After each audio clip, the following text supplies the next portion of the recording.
Allison Wright floated through the empty halls of Outpost Delta 9. The old alien station hung in space around a dim red star, far from any planets. Allison pushed herself along using small jets on her spacesuit. The weak lights on her helmet showed dusty walls and empty rooms.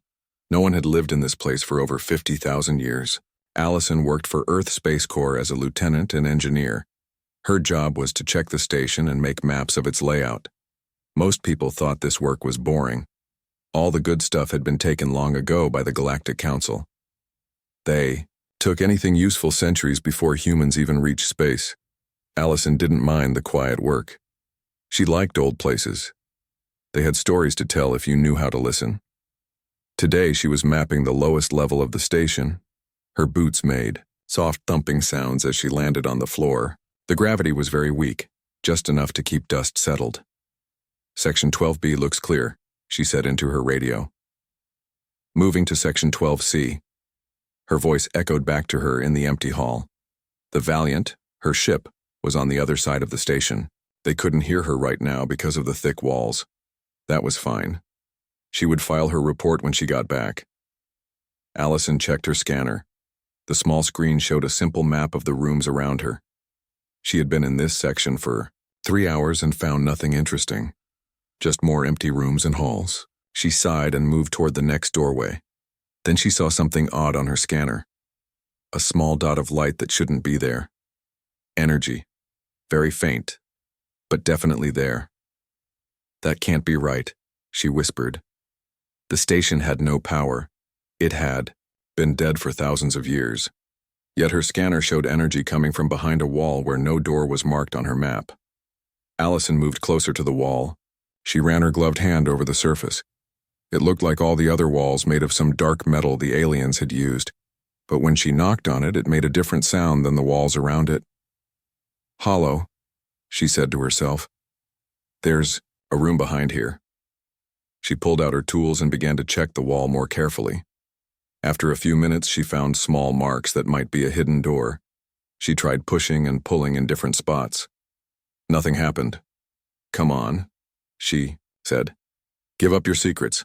Finally, she decided to use her plasma cutter. The small tool shot a hot beam that could cut through most materials. She made a person-sized square in the wall, carefully avoiding any areas that might have wires or pipes. The cut edges glowed red, then cooled to dull orange as she worked. When she finished cutting, Allison pushed on the square. It fell inward with a loud crash that echoed through the empty station.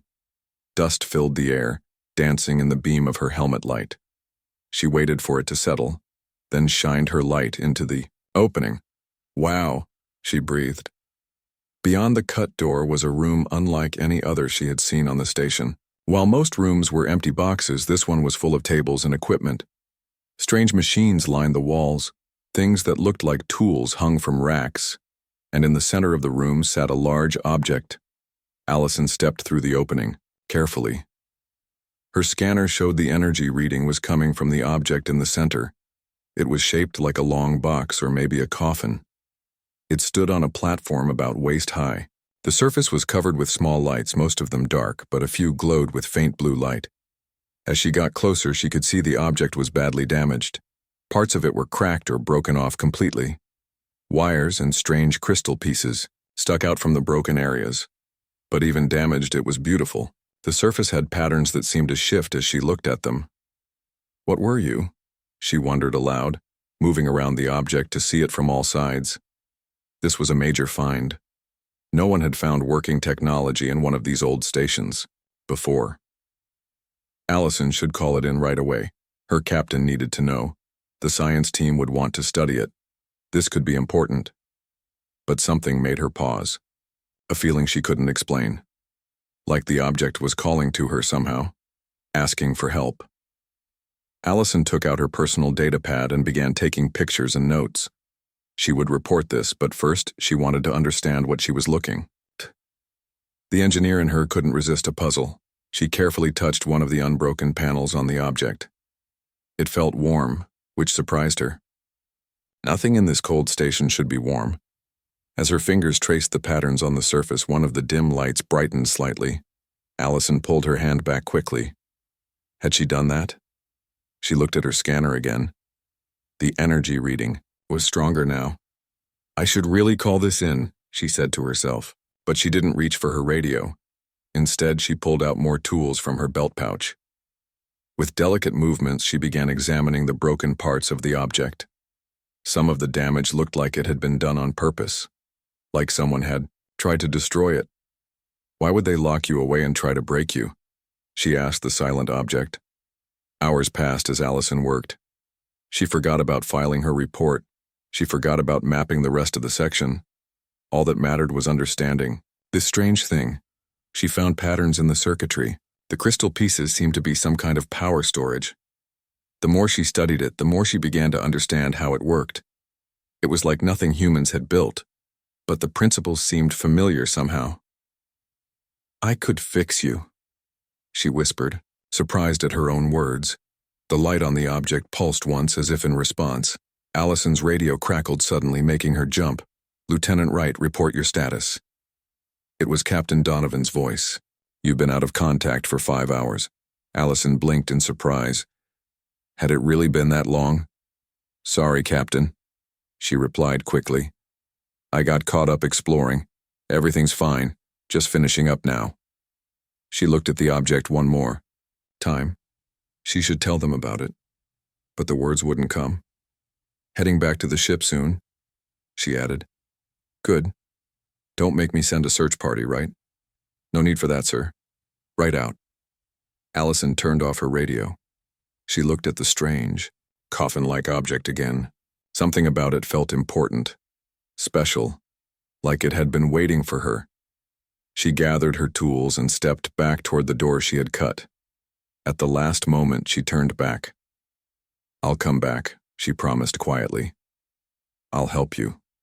As she left the hidden room, she didn't see the lights on the object glow just a little brighter. She didn't notice the small strand of energy that followed her, like a curious finger reaching out. And she certainly didn't feel it when that energy touched her mind, planting a seed of obsession that would grow with every passing hour. Allison sealed the wall as best she could and marked the location on her private map. She would return tomorrow with better tools. The thing in the hidden room needed her help, and she needed to know its secrets. Captain Eric Donovan watched Lieutenant Allison Wright across the mess hall. She sat alone at a corner table. Food sat untouched on her plate. Instead of eating, she stared at her data pad. Her fingers moved quickly over the screen as she made notes and drawings. She's been like that for days, said Dr. Nathan Cole, sitting down next to the captain. Nathan was the ship's expert on alien technology. Ever since she came back from that mapping run on the station. I know, said Donovan. She filed her report, but it was shorter than usual. No mention of anything unusual. Nathan nodded. She used to stop by the lab to chat about finds. Now she runs in, uses the fabricator, and leaves without a word. Donovan frowned. Allison was one of his best crew members. She was smart and careful, but lately she seemed distracted, distant. He decided to check on her. Lieutenant Wright, he said, walking over to her table. Mind if I join you? Allison looked up, startled. She quickly turned off her data pad. Captain, of course not. Donovan sat down. He noticed dark circles under her eyes. Are you feeling all right, Wright? You look tired. I'm fine, sir. Just working on a personal project. What kind of project? Allison hesitated. Just some engineering puzzles. Nothing important. Donovan didn't believe her, but he didn't push. Make sure you get some rest. I need my best engineer sharp. Yes, sir, she said, but her eyes drifted. Back to the data pad. 3 days later, Allison approached the captain on the bridge. Sir, I'd like permission to return to the station. I need to check some readings in Section 12. You've already been back 4 times this week, Donovan said. What's so interesting about Section 12? Just some unusual structure features, Allison said quickly. Might help us understand who built the station. Donovan studied her face. She looked even more tired than before, but she also looked excited. Her eyes were bright, almost too bright. All right, he said finally. But take someone with you this time. That's not necessary. It's standard procedure, Lieutenant. You know that. Allison nodded stiffly. Yes, sir. Good. You can go tomorrow morning. But Allison didn't wait until morning. At 0200 hours, when most of the crew was asleep, she took a small shuttle to the station. She brought a bag of tools and parts she had made in the ship's workshop. She moved quickly through the dark halls of the alien station. She knew the way by heart now. When she reached the hidden room, she felt a surge of excitement. The object in the center seemed to pulse with more energy than before. I'm back, she whispered. I brought what you need. For hours, Allison worked on the damaged device. She replaced broken crystal pieces with new ones she had made. She connected wires and fixed circuits. As she worked, the device grew warmer. More lights came on. Allison lost track of time. Her hands seemed to know what to do without her thinking about it. It was as if the device itself was guiding her. Back on the Valiant, Captain Donovan woke to an alarm. What's going on? He asked, tapping his communication device. Sir, Shuttle 3 is gone, reported Security Chief Olivia Martinez. Lieutenant Wright took it about 4 hours ago. Damn it, Donovan muttered. She went back to the station. He called Nathan Cole. Doctor, I need you to come with me to the station. Wright's there, and I want to know what she's really doing. 20 minutes later, Donovan and Nathan approached the station in Shuttle 2.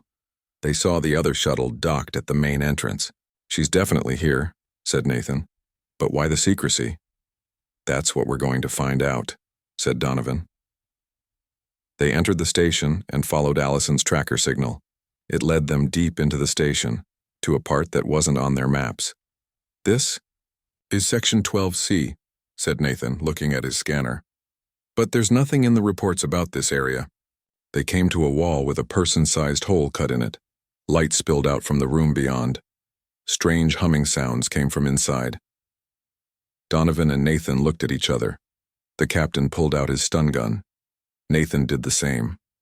Slowly, they moved toward the opening. Inside, they found Allison kneeling before the coffin-shaped device. Her hands moved with blurring speed as she worked on an open panel. The device now glowed with bright blue light. Patterns of energy moved across its surface. Lieutenant Wright, Donovan called. What are you doing? Allison didn't turn around. Almost finished, she said in a voice that didn't sound quite like her own. It's almost ready. Nathan moved closer. Allison, what is this thing? He asked gently. It's beautiful, isn't it? She said, still working. They tried to break it, but they couldn't destroy it completely. It just needed someone to fix it. Who tried to break it? Asked Donovan. The Council, Allison said. They feared it. They fear anything they don't control. Nathan looked closely at Allison's face. Her eyes reflected the blue light of the device, but they seemed to have a pattern in them that matched the device's surface. Captain, he said quietly, I think that thing is affecting her mind somehow. Donovan nodded. Lieutenant Wright, step away from the device. That's an order. For the first time, Allison turned to look at them. Her eyes glowed with blue light. I can't do that, Captain. It's too important. Don't you understand? This will change everything. What will it change? Asked Nathan. What is this thing? They called it the Architect, said Allison. Her voice now had a strange echo to it. It creates, it builds, it evolves, just like us. Us? Said Donovan. Humans. Deathworlders. Allison smiled. It wasn't her normal smile. That's what the aliens call us, you know. Because we come from a dangerous planet. They fear us because we're strong, because we adapt. Just like they feared the Architect. The device began to make a high-pitched sound. The blue light grew brighter. We need to get out of here, said Nathan urgently. Whatever that thing is, it's powering up. Donovan reached for Allison's arm. You're coming with us, Lieutenant. Allison moved with surprising speed. She knocked Donovan's hand away and pushed him back several steps. No, you can't stop this. It's meant to be. Nathan tried to reach for her, but she dodged him too. Her movements were too quick, too precise. Not human? What has it done to you? Nathan asked. It showed me the truth, said Allison. Humans are seen as nothing but dangerous animals in this galaxy. Deathworlders, they call us. But this will change everything. This will make them respect us. The device's humming grew louder. The room began to vibrate. Pieces of the ceiling fell around them. "We need to leave now," shouted Donovan over the noise. "The whole section could come down." "Go if you want," said Allison, turning back to the device. "I'm staying. I'm almost done." Nathan and Donovan looked at each other. They couldn't leave her. "On three," Donovan said. 1, 2, 3. Both men rushed Allison at once. Even with her enhanced speed, she couldn't fight both of them. They grabbed her arms and began to drag her toward the door. "No!" she screamed. Her voice changed, becoming deeper, older. "You don't understand. The awakening has begun. You can't stop it now." As they pulled her through the doorway, the device in the center of the room began to change shape. The coffin-like box split open. Inside, they caught a glimpse of swirling energy taking form. Then the ceiling collapsed, blocking their view. Dust and debris filled the air. "Run!" shouted Donovan. They dragged the struggling Allison through the halls of the ancient station. Behind them, blue light spilled out from cracks in the walls and floor. The whole station seemed to be coming alive. They reached the shuttle just as a massive tremor shook the station. As they flew away, they saw blue energy spreading across the station's surface like veins of light. "What have you done, Wright?" whispered Captain Donovan. Allison's eyes still glowed blue in the dim light of the shuttle. "I fixed it," she said simply, "and now it's awake." The shuttle docked with the ESS Valiant with a hard clang. Inside, Allison Wright fought against the restraints Donovan and Nathan had put on her. Her eyes still glowed with that strange blue light. The same blue that now covered the entire alien station. "Get her to medical," ordered Donovan as soon as the door opened. "Full containment. No one goes in or out without my say-so." 2 security officers helped carry the struggling engineer. Allison was much stronger than she should have been. It took all 4 of them to move her through the ship's corridors. "You're making a mistake," she said in that voice that wasn't quite her own. "The architect is not your enemy. It's your ally." "We'll see about that," said Donovan grimly. In the medical bay, Dr. Laura Bennett waited. She had prepared a special room with reinforced walls. They placed Allison on the bed and activated the force field. "What happened to her?" Dr. Bennett asked as she ran a scanner over Allison's body. "Some kind of alien influence," said Nathan. "From a device on the station, it's affecting her mind." The doctor looked at her scanner with a concerned face. "Her brain activity is off the charts, and there's some kind of energy pattern throughout her nervous system. I've never seen anything like it." Allison had stopped struggling. She lay still on the bed, smiling up at the ceiling. "It's too late," she said. "The awakening has begun." At that moment, the ship shook violently. Alarms blared throughout the Valiant. "Captain, to the bridge," came a voice over the communication system. Donovan ran to the bridge, Nathan right behind him. When they arrived, they found the crew staring at the main view screen in shock. The alien station had transformed. What had been a dark, dead structure was now pulsing with blue light. Parts of it were changing shape, growing new sections. It looked alive. "What's happening?" asked Donovan. "We don't know, sir," said the officer at the scanner station. "But the energy readings are off the scale. The station is putting out more power than our engines." Nathan moved to the science station and checked the readings himself. "This is impossible," he muttered. "The station was dead for 50,000 years. Now it has more energy than a small star." The ship shook again. On the screen, they watched as a section of the station opened like a flower. A beam of intense blue light shot out into space. "Evasive maneuvers," shouted Donovan. But the beam wasn't aimed at them. Instead, it stretched out toward a distant point in space, forming what looked like a bridge of light. "Sir," said the communications officer, "we're receiving a message. On all frequencies. But it's not in any language I recognize." "Put it through," ordered Donovan. Strange sounds filled the bridge. Not words, but a series of tones and pulses. They seemed to form patterns, but no one could understand them. No one except Nathan. "Wait," he said suddenly. I think I can almost understand it. Everyone turned to look at him in surprise. How? Asked Donovan. Nathan shook his head, confused. I don't know. It's like it's changing to match our brains, adapting to be understood. Slowly, the strange sounds began to shift. Words emerged, spoken in a deep, resonant voice. I am the architect. I have awakened. Thanks to the Deathworlder who heard my call. It's talking about Allison, whispered Nathan. Donovan stepped forward. This is Captain Eric Donovan of the Earth Space Corps vessel Valiant. What are you, and what have you done to my officer? There was a pause before the voice answered. I am what you might call an artificial intelligence. But that term is inadequate. I was created to build, to design, to solve problems. Your officer, Allison Wright, heard my call across the void. Her mind was compatible. She helped repair my physical form. You took control of her, accused Donovan. No. I guided her. I showed her what needed to be done. She chose to help. At that moment, Dr. Bennett's voice came over the communication system. Captain, you need to get down here. Lieutenant Wright is changing. Donovan and Nathan ran back to the medical bay. Inside the containment room, Allison floated above the bed. The blue light around her had grown brighter. Her body seemed to be partially transparent, showing patterns of energy running through her. She started changing about 2 minutes ago, said Dr. Bennett. Her vital signs are still human, but barely. There's something else mixed in now. As they watched, Allison's eyes opened. They were completely blue now, with no white or pupil visible. Captain, she said, her voice overlapping with the deeper voice they had heard on the bridge. The architect wishes to speak with you directly. Will you allow it? Donovan hesitated, then nodded. I want answers. Allison smiled.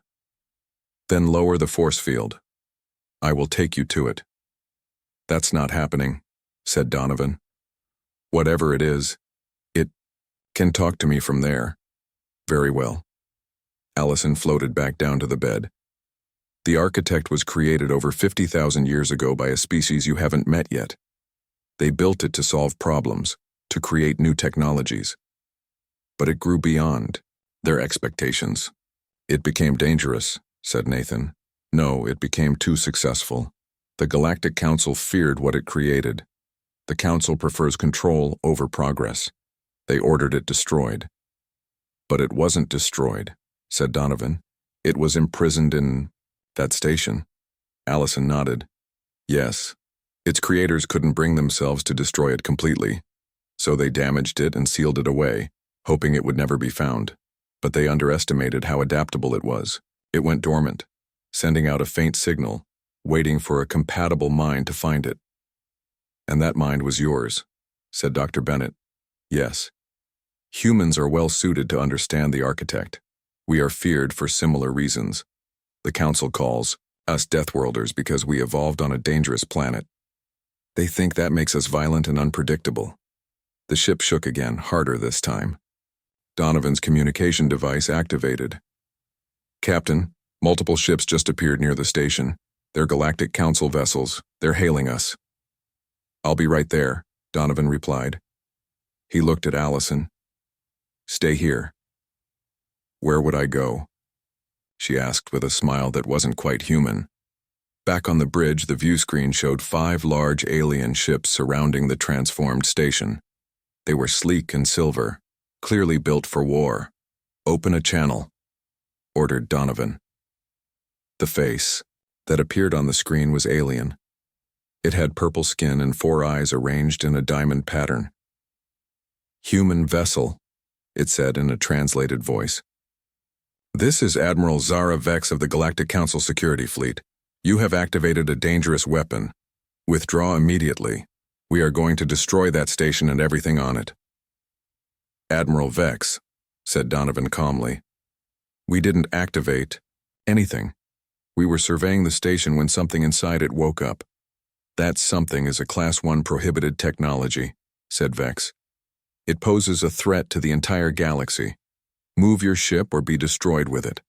At that moment, the blue beam from the station widened. It began to pull the council ships toward the station. "What are you doing?" demanded Vex, her 4 eyes wide with fear. "I'm not doing anything," said Donovan. "But I think the architect wants to talk to you." On the screen, they could see the council ships trying to break free from the beam. Their engines flared brightly, but they couldn't escape. Slowly, they were drawn closer to the station. "Captain," came Allison's voice from behind him. Somehow she had escaped the medical bay. She floated onto the bridge, surrounded by blue energy. "The architect wishes you to join this conversation. It's time for truths to be told." Donovan looked at her, then at the frightened alien on the screen, and finally at the transformed station pulsing with power. "I think," he said slowly, "that we all need to talk." The blue energy beam pulled the last of the council ships to a stop near the station. None of them could move. Their engines glowed hot as they tried to escape, but the architect's power held them firmly in place.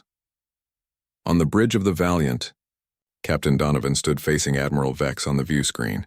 The alien's 4 eyes blinked nervously as she looked at Allison Wright floating beside the human captain. "What have you done to your crew member?" Vex demanded. "The architect has corrupted her." "I'm not corrupted," said Allison. Her voice still carried that strange echo. "I'm connected.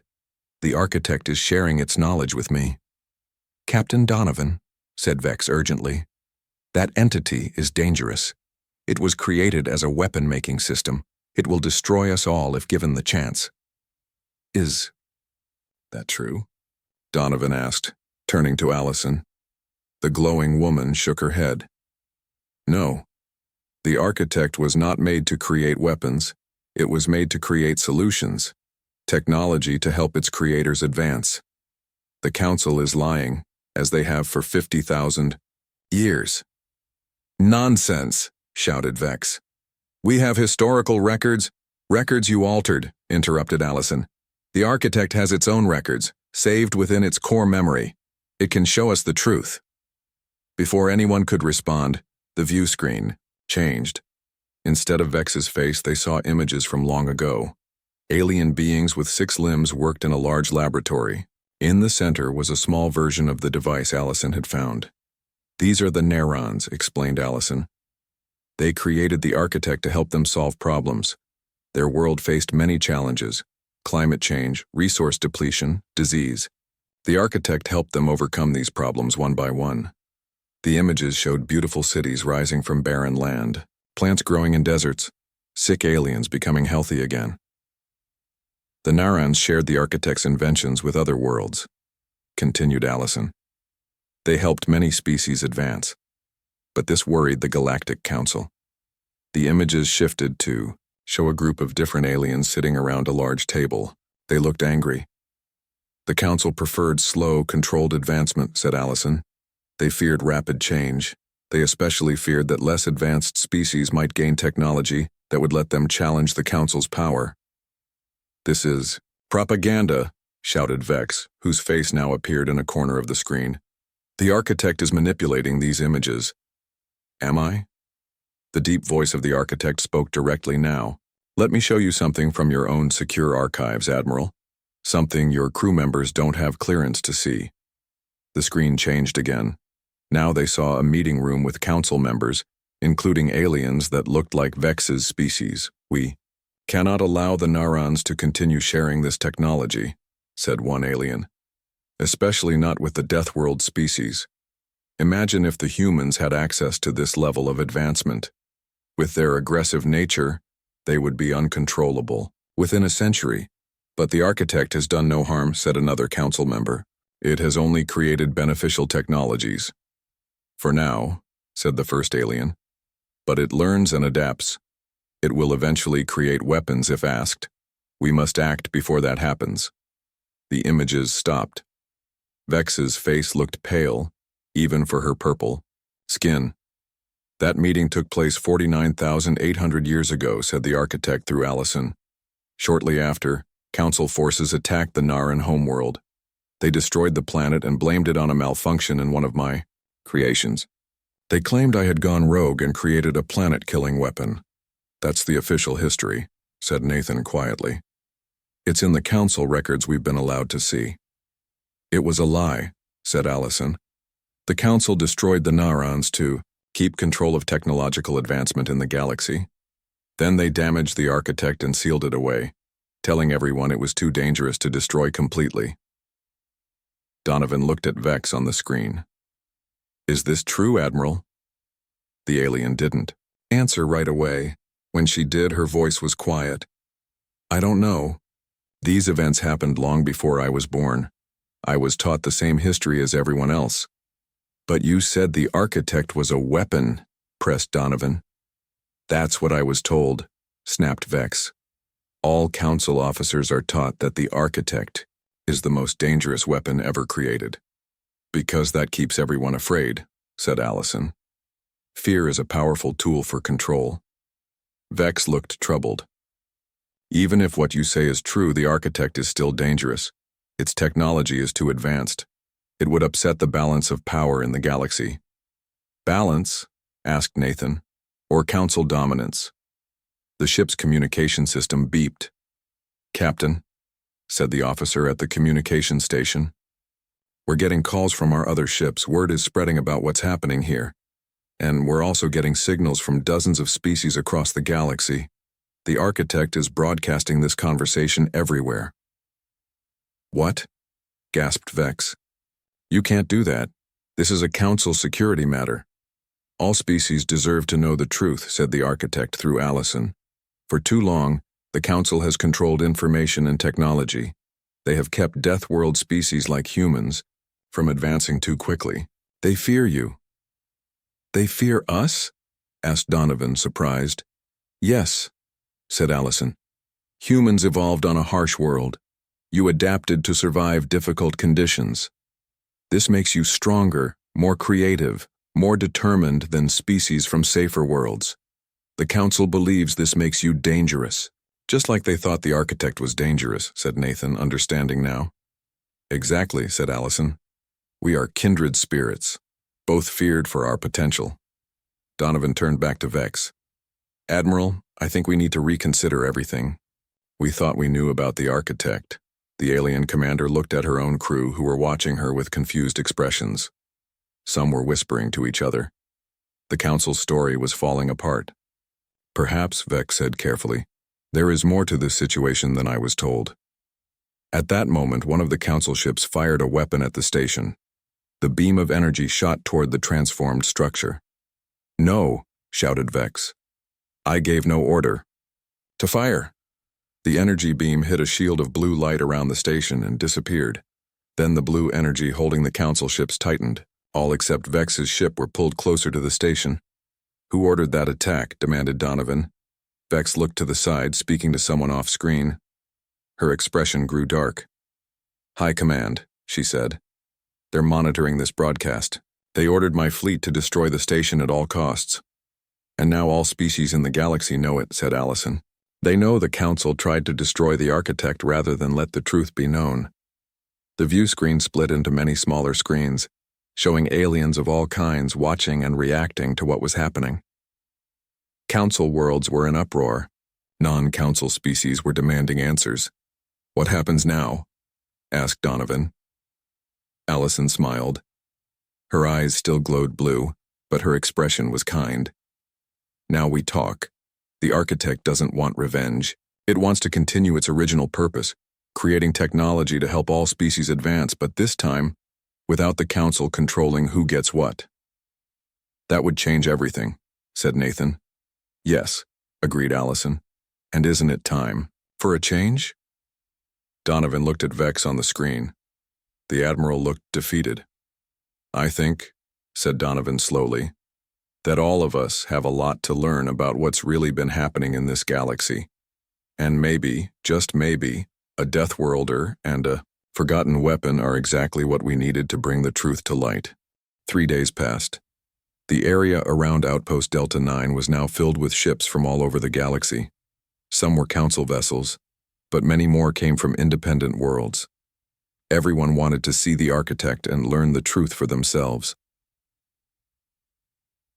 On the transformed station, Captain Donovan walked through halls that looked nothing like they had a week ago. The dark, empty corridors were now bright and alive. The walls glowed with soft blue light. New rooms had formed, filled with technology no human had ever seen before. "It's amazing," said Nathan, walking beside him. "The station is rebuilding. Itself? Growing new sections," Donovan nodded. "And it's not the only thing changing." They entered a large round room that hadn't existed before. At its center stood Allison Wright. She floated a few inches above the floor, surrounded by blue energy. Near her was a tall figure made of the same energy. This was the physical form the architect had created for itself. It looked somewhat human, but its body was made of swirling patterns of light. "Captain," said Allison, smiling. She looked more like herself today. Her eyes still glowed blue, but they had pupils again. "The council representatives will be here soon. Are you okay?" asked Donovan. He worried about her constantly now. "You seem more you." "I am me," she said. "Just more than I was before. The architect and I are still connected, but I'm learning to be myself within that connection." The architect's energy form moved closer. "Allison Wright's mind is exceptional," it said in that deep voice. "Most organic beings could not maintain their identity while connected to me, but she is strong, a true Deathworlder." Nathan looked curious. "You keep using that term. Is it really so special to evolve on a dangerous planet?" "Yes," said the architect. "Species from harsh worlds develop differently. You solve problems creatively, you adapt quickly, you never give up. These qualities are rare and valuable. And scary to those who prefer things to stay the same," added Allison. A door on the far side of the room opened. Admiral Vex entered, along with 5 other aliens. They represented the highest levels of the Galactic Council. They looked nervous as they approached the glowing figure of the architect. "We are ready to begin formal discussions," said Vex. She seemed calmer than she had been 3 days ago. One of the other council members, a tall alien with green skin and 4 arms, stepped forward. "Before we start, we must know your intentions. What do you plan to do now that you are free?" The architect's energy form brightened. "The same thing I was created to do. Solve problems. Create technology to help all species advance." "All species?" asked the green alien doubtfully. "Even Deathworlders like the humans?" "Especially Deathworlders," said the architect. "They have been held back the most by your policies." This caused angry muttering among the council representatives.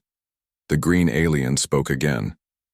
"If we allow unrestricted access to advanced technology, it could destabilize the entire galaxy. There must be limits." Donovan stepped forward. "Maybe we need a new approach. Not unrestricted access, but not the tight control you've had either. Something in between." "A partnership," suggested Allison, "between the council, the independent worlds, and the architect, working together to decide how new technology is shared." "And humans would be part of this partnership?" asked Vex. "Yes," said Donovan firmly. "Along with all other species you've labeled as Deathworlders. We deserve a voice." The council representatives looked at each other. This was not what they had expected. They had come prepared to negotiate terms of surrender, not partnership. "The old way is over," said the architect. "I have shared the truth with all worlds. They know the council has been holding back technology. They know what happened to the Nyrons." "That was 50,000 years ago," protested one of the council members. "None of us were responsible for that." "True," agreed the architect, "which is why I don't seek revenge. I want to move forward. But the galaxy must know its history to avoid repeating it." Vex seemed to be thinking deeply. Finally, she said, "What do you propose exactly?" The architect's form shifted, creating a display in the air between them. It showed a complex organization chart with representatives from all species. "A new body," explained Allison. "Independent from the council but working with it. Focused on sharing technology fairly and safely. No species excluded because of where they evolved." "And I will work with this new body," added the architect. "Creating solutions for problems across the galaxy. No longer hidden away, no longer feared." The council representatives huddled together, speaking in low voices. The discussions went on for hours, sometimes heated, sometimes calm. Throughout it all, Donovan watched with hope and caution. This could change everything for humanity. Finally, as the fourth hour passed, Vex turned back to face them. "We cannot agree to everything you ask," she said, "but we recognize that the old way is no longer possible. Too many worlds know the truth now. We are willing to form this new partnership, with conditions." "That's a start," said Donovan. Over the next few days, ships continued to arrive. Representatives from 200 worlds came to witness the historic agreement. The new organization would be called the Galactic Technology Exchange. It would include members from all species, even those the Council had labeled dangerous. The architect would share its knowledge gradually, beginning with technologies to help worlds in crisis. Oversight committees would ensure nothing dangerous was released without careful testing. Humans would have the same voting rights as any other species. 1 week after Allison Wright had completed the architect's repair, she stood with Captain Donovan on an observation deck, watching ships come and go from the transformed station. "Do you regret what happened to you?" Donovan asked her. He had been worried about her ever since the connection formed. Allison smiled. Her eyes still had that blue glow, but it was fainter now, more controlled.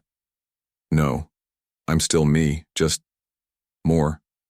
I understand things I never could have before, and I can help translate between the architect and organic minds."